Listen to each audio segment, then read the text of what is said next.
February 3rd, 1945, Eiffel Hills, Western Germany.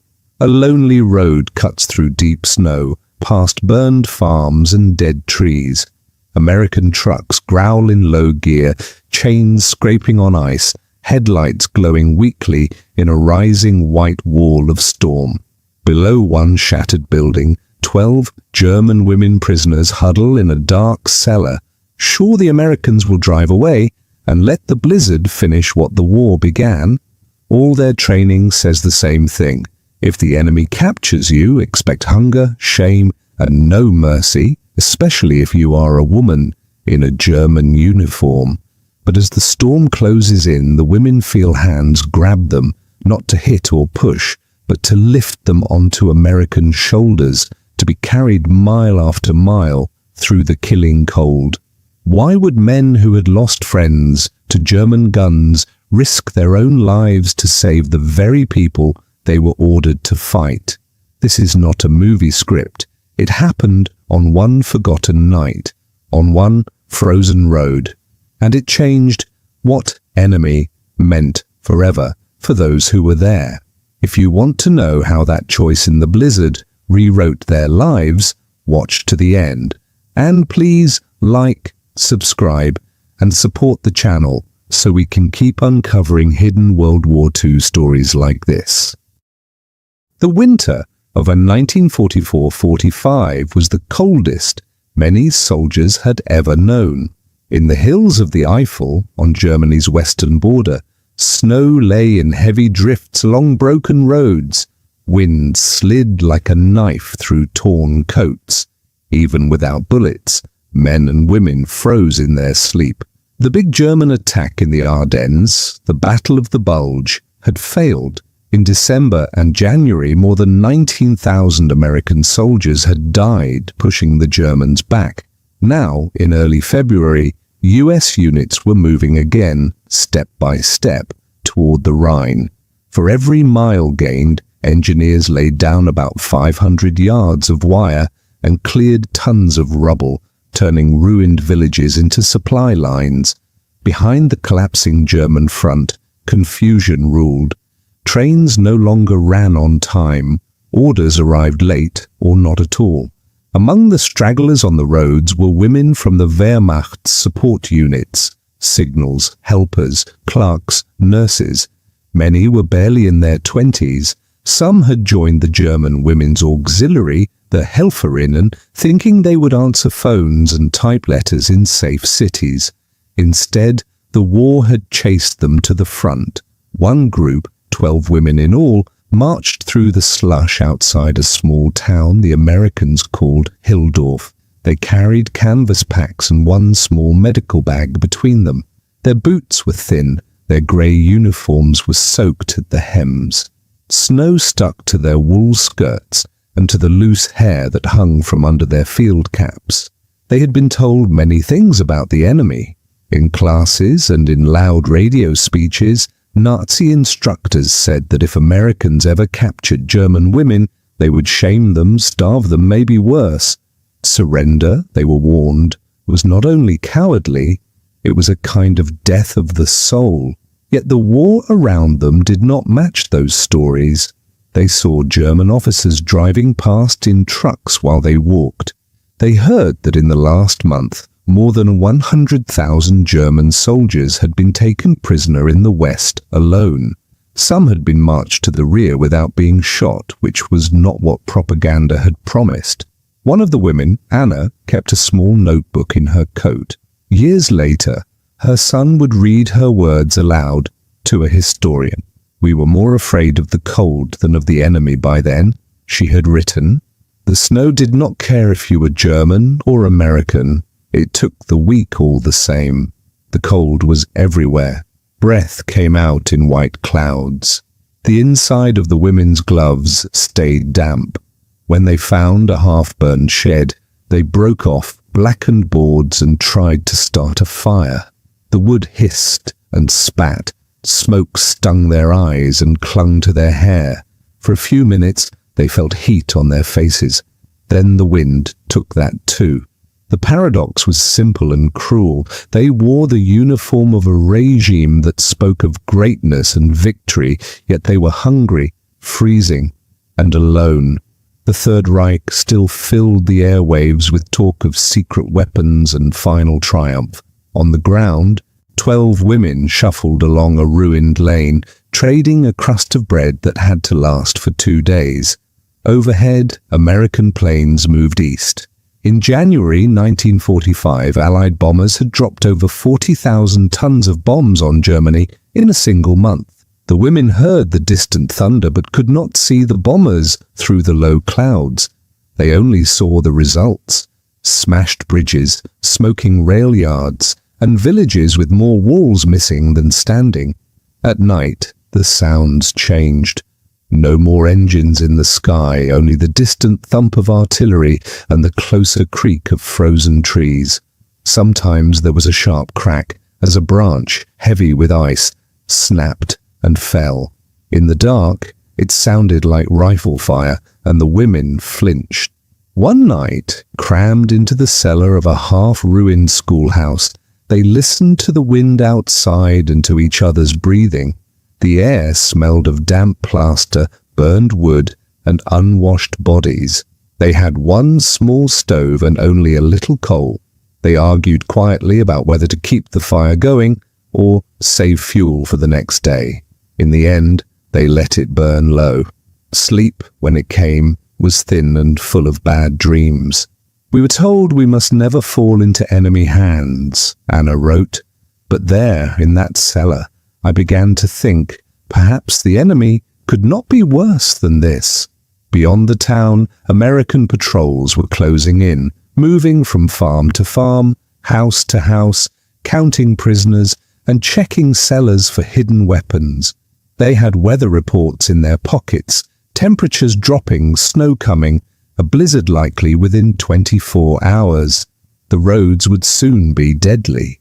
The paths of the shivering German women and the tired American soldiers were about to cross, just as the worst storm of the month rolled over the Eiffel hills. At first light, the Americans came into Hildorf. Their boots rang on broken cobblestones. Tanks and trucks growled between half-ruined houses. The air smelled of diesel, smoke, and wet stone.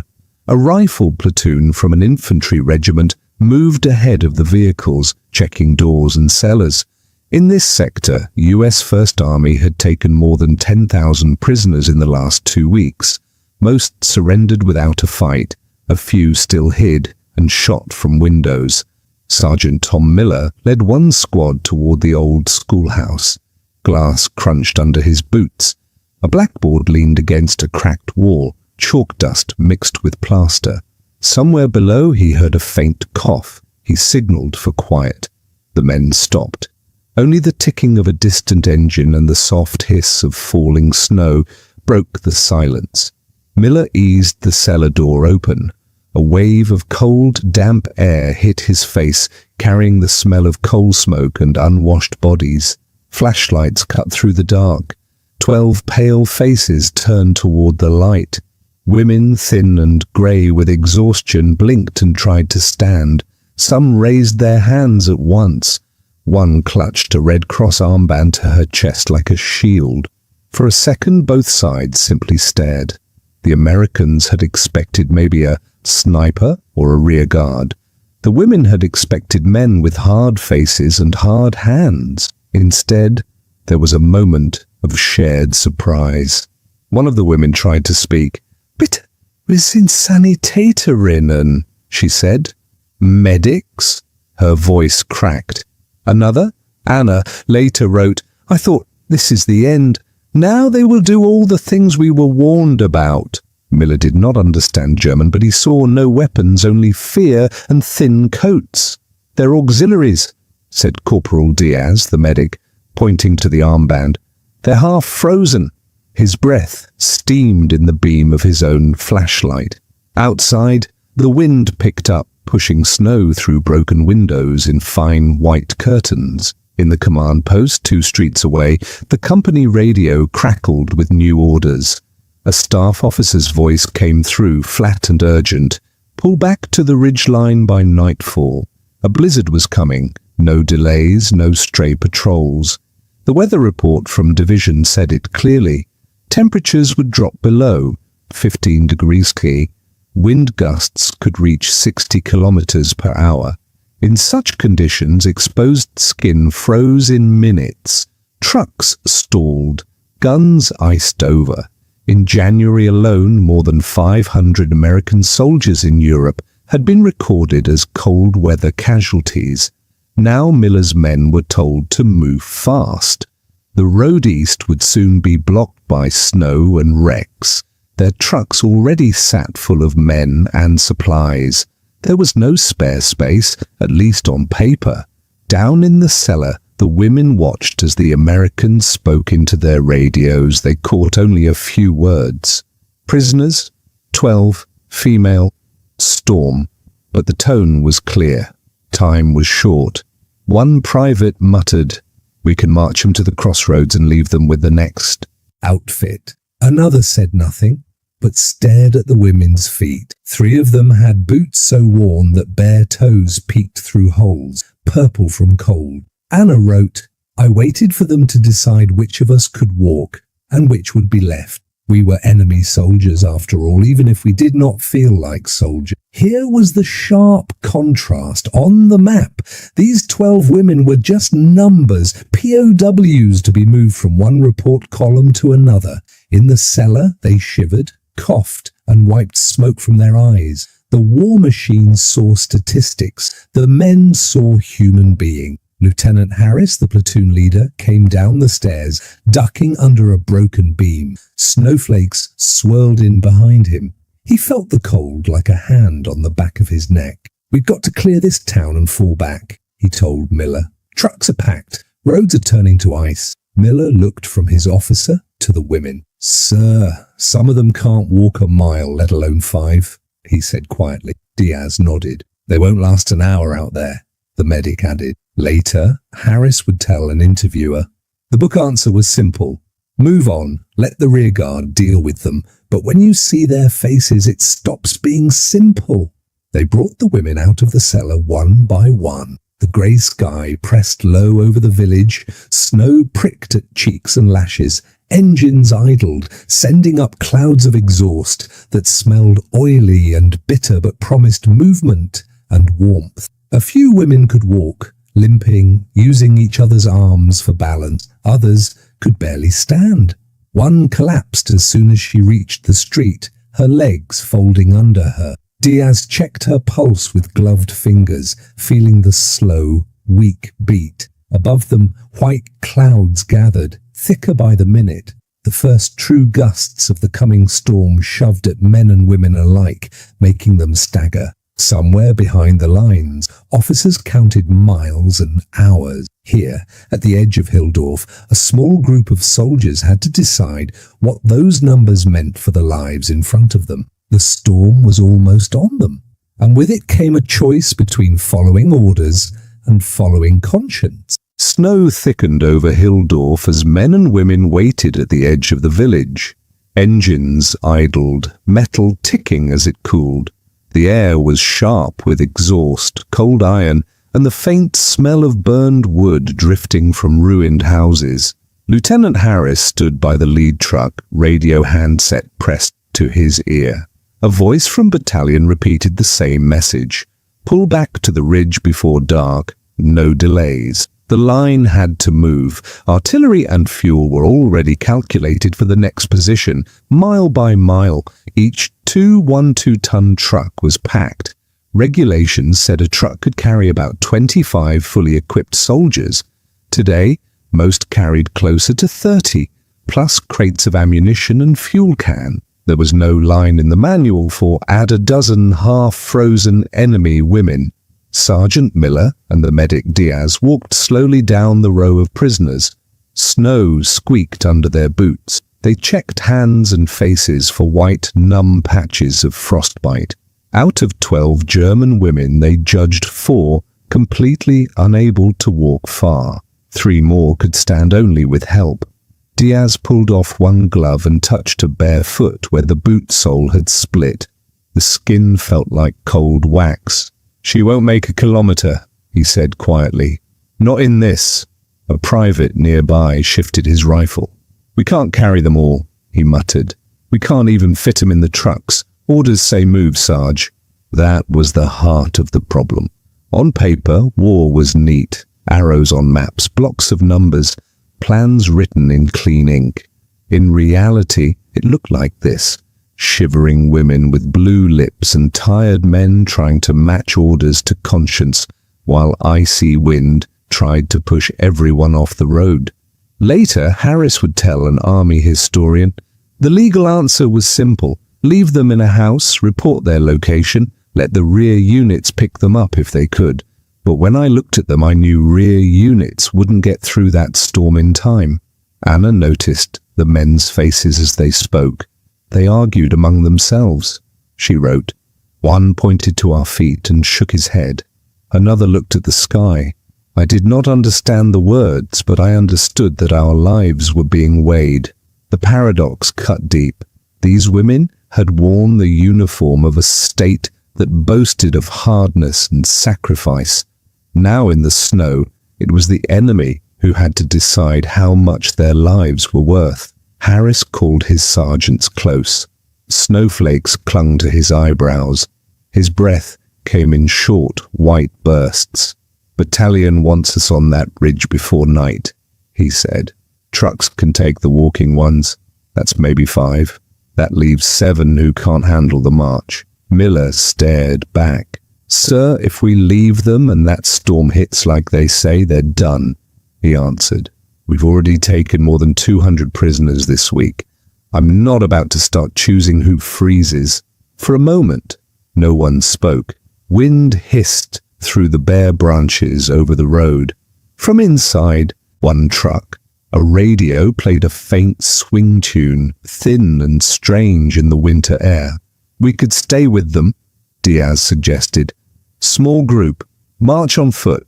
Carry the worst off the road if we have to. Catch up tomorrow." Harris did the quick math in his head. Holding back a squad meant fewer rifles at the next line. It meant men he knew by name, Miller, Diaz, Jenkins, O'Reilly, would be out in the open when the storm came. It was risk, plain and simple. But there was another kind of risk, one no report would show. If they walked away now, they would remember these faces for the rest of their lives. "I didn't want to explain to my grandchildren someday that I left girls in a ditch because the weather was bad," he said years later. "War's ugly, but it doesn't excuse everything." Finally, he spoke. "We're not abandoning them," he said. "Trucks take the ones who can walk, plus a couple of the lighter cases. Miller, you take a squad and the rest of the prisoners. You'll march behind the column. If they can't walk, you carry them." A private blurted, "Sir, that's 7 miles in this. Will be ice by dark." Harris met his eyes. "Then you move faster," he said, though he knew they could not. Softer, he added, "No one gets left to die in a ditch. Not on my watch. That's an order." Anna remembered one American stepping closer and miming lifting something on his back. "He pointed to me, then to his own shoulders," she wrote. "Only then did I understand. They would not leave us, even the weakest ones." The decision rippled down the line. Men loosened their packs, shifted gear, glanced at the women they would soon be carrying. The trucks began to roll, chains clanking on the ice, taillights glowing red through the first thick curtains of snow. At the rear, Miller's small group and the 7 weakest prisoners stepped off the road and into the white fields, where there was no shelter between Hilldorf and the distant ridge, only wind, drifting snow, and a long, hard walk. Then the storm closed in, and talk gave way to action. The storm came fast. One moment, Miller's small group could still see the red glow of truck lights ahead. The next, the world turned white. Snow blew sideways, thick as smoke. The road, the ditches, the fields, Everything vanished under a moving curtain of ice. They tied a rope around each person's waist. American, German, American, German. Miller went in front, Diaz in the middle, another sergeant at the rear. The wind pushed at their chests and grabbed at the rope, trying to tear the line apart. The air hurt to breathe. At 15 degrees C with wind gusts of 60 kilometers per hour, the cold sliced through coats and into bone. The soldiers knew the numbers. That winter, more than 11,000 American troops in Europe would suffer frostbite or trench foot. Cold was an enemy as real as any German gunner.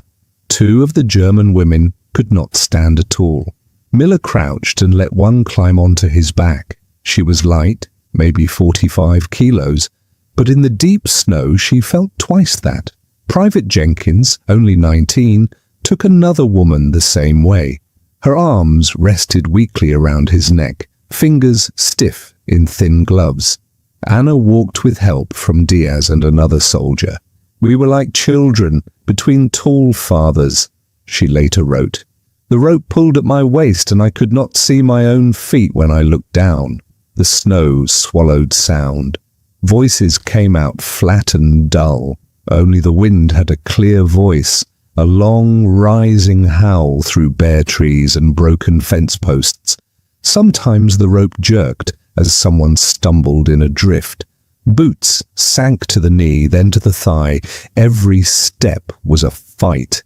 They could no longer see the trucks or the village behind them. The world had shrunk to the person in front, the pull of the rope, and the white space of the next step. Jenkins slipped first. His foot found a hidden ditch, and he went down hard on one knee, his prisoner crashing into the snow beside him. For a few seconds, both lay still. Diaz felt the rope go slack and shouted, his words torn away by the wind. Miller stopped, and the whole line bunched up. "I can't feel my hands," Jenkins gasped when they dragged him up. His lips were pale, his breath shallow. Diaz grabbed his chin, looked into his eyes. "You're feeling them enough to complain?" the medic answered. "That means you keep moving." Anna felt guilt heavy in her chest. "I wanted to tell the young man to leave me," she wrote. "I was the enemy. Why should he freeze for me? But I had no words in English, only my eyes." The paradox was sharp. These men had been trained for years to kill Germans. Some had lost friends in the Hürtgen forest, only a few dozen kilometers away, where 33,000 Americans were killed or wounded. Now the same men bent forward and used their last strength to carry German women through a storm that might kill them all. They tried to set a rhythm, 50 steps, then a short pause, then 50 more. Diaz checked fingers and cheeks whenever they stopped, searching for grey, numb skin. "Pain is good," he told them. "If it hurts, it's still alive." One of the women began to drift, her steps slowing, her head drooping. She mumbled in German, words no one understood. Then her legs simply folded, and she hung from the rope like a sack. A private behind her swore. "We can't carry another one, Sarge," he shouted. "We're at the limit." Miller looked back through the swirling snow. He saw a young face, lips blue, eyes half closed. He thought of his own sister back in Ohio, just a year younger. "We're not leaving her," he said. "We rotate 10 minutes each. Drop your packs if you have to." Reluctantly, 2 men shrugged off their rucksacks. Food, spare socks, extra ammunition fell into the snow. The unconscious woman was lifted, awkwardly at first, then more securely over a shoulder. Every 10 minutes, another man took her, teeth clenched, breath ragged. Anna remembered that moment. "They let their own things fall," she wrote. "For us, I did not understand such generosity from those we had been told were animals. Time lost meaning. It might have been 2 hours or 4.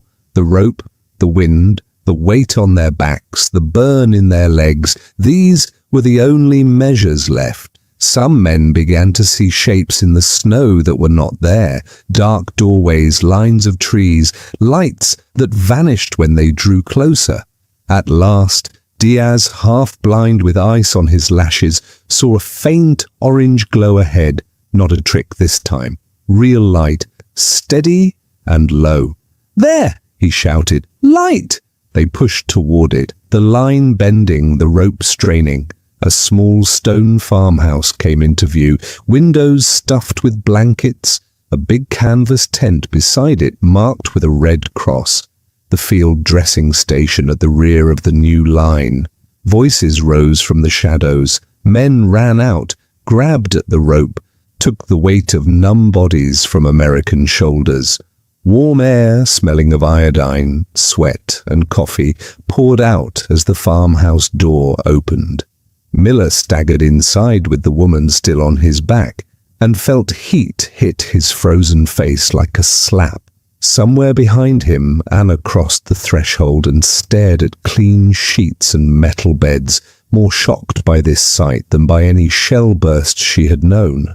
But what awaited them in that cramped, busy aid station would challenge their beliefs even more than the storm had.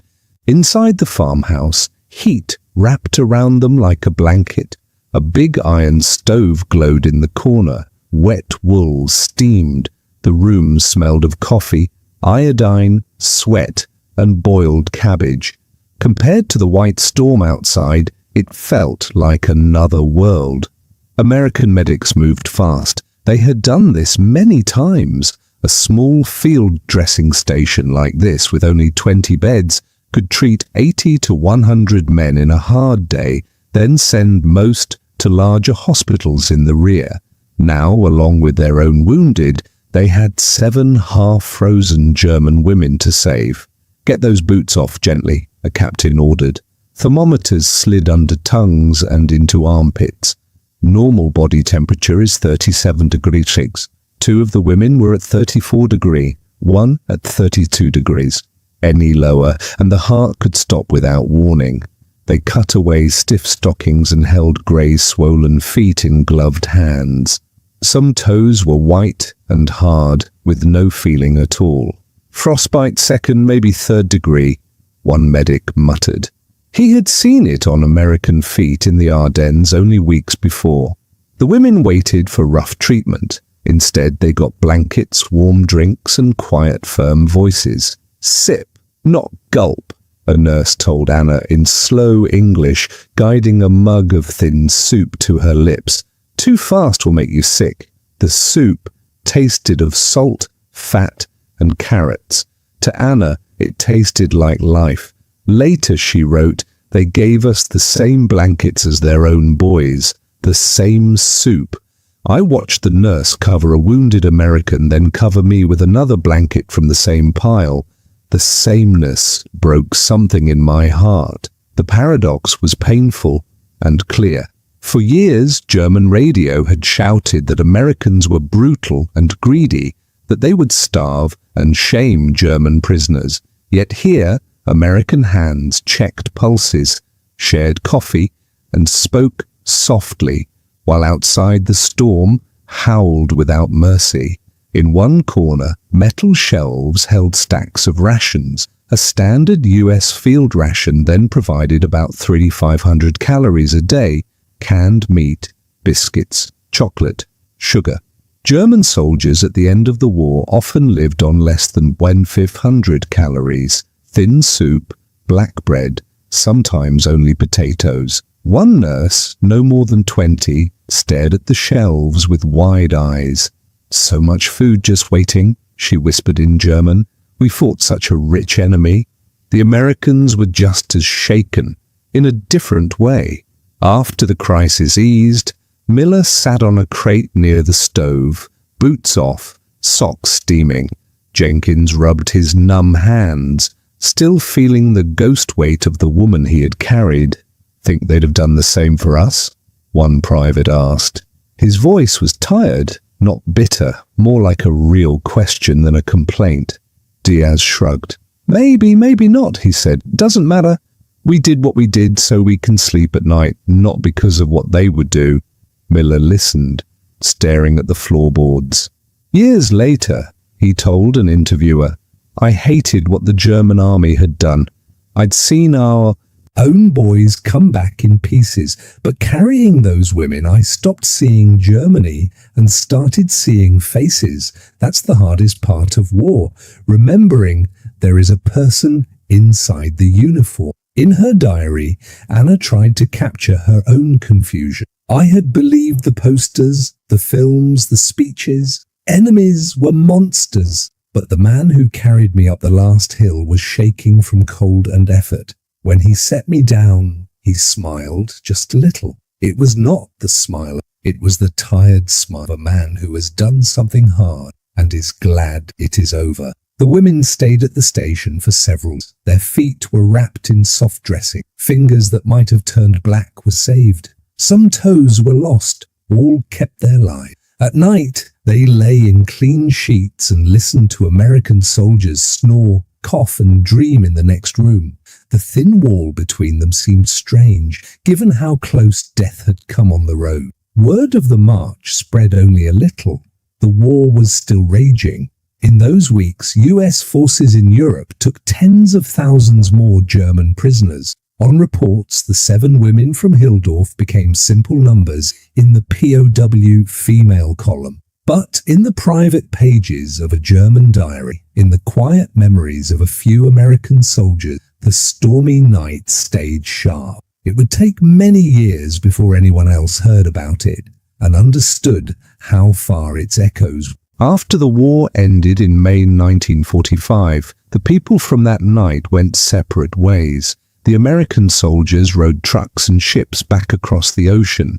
The German women passed through crowded collection points, long lines, shouted names, the clank of canteens, before being sent to larger POW camps. In all, more than 7 million German soldiers surrendered to the Western Allies in 1945.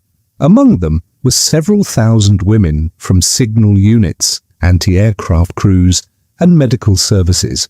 On the big charts at headquarters, they were just part of those millions. Small lines in thick reports. Anna spent almost a year in a British-run camp. She slept in a wooden barrack that smelled of damp boards, coal smoke, and cheap soap. She received about 2,000 calories a day, bread, margarine, watery stew, sometimes jam. It was more food than she had seen in months before capture, but far less than the American 3,500-calorie rations she had watched being handed out like routine supplies. "We had lost everything," she later wrote. "Our cities, our pride, our belief in victory. But in the camp I also lost my belief that the enemy was a monster. That loss hurt, but it was a good pain." Most women did not talk about their time as prisoners when they went home. In ruined German towns, people wanted to hear stories of resistance, not surrender. Former POWs often hid their status. Anna married, raised children in a small flat that always smelled of boiled potatoes and laundry, and put her thin diary on a high shelf. In America, Miller, Diaz, and the others also tried to live normal lives. They joined the millions of veterans who returned. Between 1945 and 1946, more than 8 million US service members in all. They worked in factories, studied on the GI Bill, taught school, fixed cars.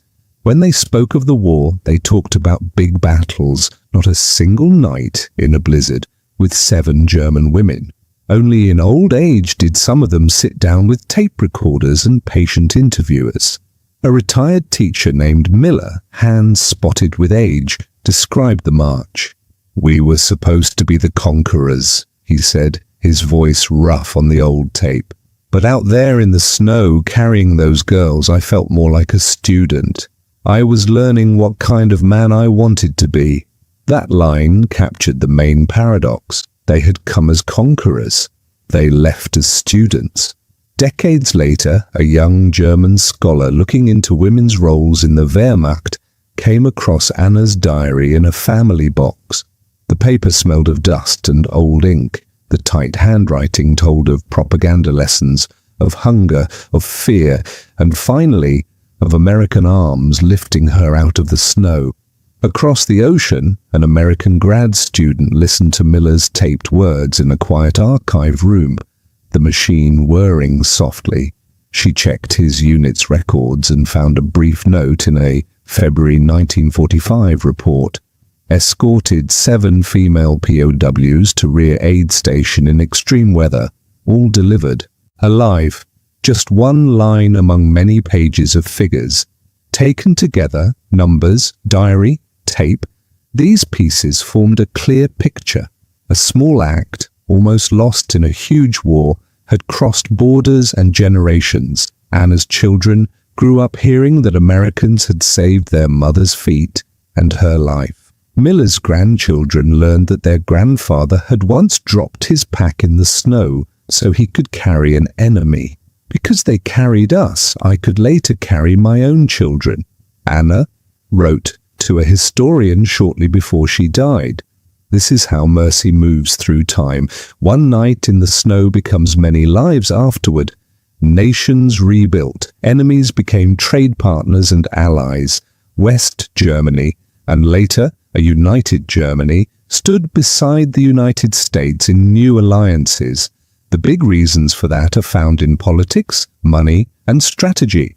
But there is also a quieter reason written between the lines. Thousands of small encounters where people chose to act humanely, even when they did not have to. In the end, the lesson from that stormy march is simple but hard. Real strength is not only in guns, tanks, or plans. It is in the moment when a tired soldier decides to carry someone he has been told is not worth saving. In the long view of history, the blizzard near Hildorf was just one night, involving a few soldiers and 7 women. Yet it showed a truth that big speeches and posters often hide. Propaganda said enemies were less than human. Reality said they shivered, stumbled, and hoped just like anyone else. Those Americans could have followed the easy path and left their prisoners to the storm. Instead, they chose the harder road, one step at a time through ice and wind, until warmth and light waited ahead. Because of that choice, lives continued, families were built, and stories were told on both sides of the ocean. In the end, a nation's greatest power is not only in its weapons, but in its will to remember that even an enemy is still a person.